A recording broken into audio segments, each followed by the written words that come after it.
Hi friends, welcome to Anshree vlogs. ഞാൻ കഴിഞ്ഞ 2 വീഡിയോയിൽ ഡിഫമേഷനെ കുറിച്ചിട്ട് പറഞ്ഞിട്ടുണ്ട്. ഒരാളെ ഡിഫെയിം ചെയ്യുകയാണ്, അയാളുടെ റെപ്യൂട്ടേഷൻ അയക്കുന്ന രീതിയിൽ ഒരാൾ വാക്ക് പറയുകയോ അതിനെ പബ്ലിഷ് ചെയ്യുകയോ ഒരു സ്റ്റേറ്റ്മെൻറ്റ് പറയുകയോ ചെയ്ത് കഴിഞ്ഞാൽ നമുക്ക് സിവിൽ കേസും ക്രിമിനൽ കേസും കൊടുക്കാമെന്നുള്ള രീതിയിൽ ഞാൻ 2 വീഡിയോ ചെയ്തിട്ടുണ്ട്. അപ്പോൾ എല്ലാവർക്കും ഒരു സംശയം ഉണ്ടായിരിക്കും, ഇപ്പോൾ ഹസ്ബൻഡ് വൈഫും തമ്മിലുള്ള ആർഗ്യുമെൻസിൽ ഹസ്ബൻഡ് വൈഫിനെ വഴക്ക് ദേഷ്യം വരുമ്പോൾ പറയുന്ന കാര്യങ്ങൾ തിരിച്ചും അതെ ഹസ്ബൻഡ് വൈഫ് തിരിച്ച് പറയുന്നതാണെങ്കിൽ, അങ്ങനെയാണെങ്കിൽ വൈഫിന് ഹസ്ബൻഡിനെതിരെ ഡിഫമേഷന് കേസ് കൊടുക്കാവോ, ഹസ്ബൻഡിന് വൈഫിനെതിരെ ഡിഫമേഷന് കേസ് കൊടുക്കാവോ എന്നുള്ളത്. അതിൻ്റെ ഉത്തരവെന്ന് പറയുന്നത് പറ്റില്ല. വർഗീസ് വേഴ്സസ് പൊന്നൻ എന്ന് പറഞ്ഞ കേസിൽ സുപ്രീം കോടതി പറഞ്ഞിട്ടുണ്ട്, ഹസ്ബൻഡും വൈഫും തമ്മിലുള്ള ആർഗ്യുമെൻറ്റ്സിൽ പറയുന്ന കാര്യങ്ങളോ ഒന്നും ഡിഫമേഷൻ്റെ കേസിൽ നമുക്ക് ഫയൽ ചെയ്യാൻ പറ്റില്ല.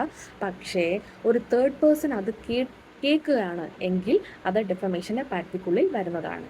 അപ്പോൾ എൻ്റെ വീഡിയോ ഇഷ്ടപ്പെട്ട് കഴിഞ്ഞാൽ സബ്സ്ക്രൈബ് ചെയ്യുക, ലൈക്ക് ചെയ്യുക, നിങ്ങളുടെ വാല്യുബിൾ ഫീഡ്ബാക്ക് കമൻറ്റ് ചെയ്യുക. Thank you.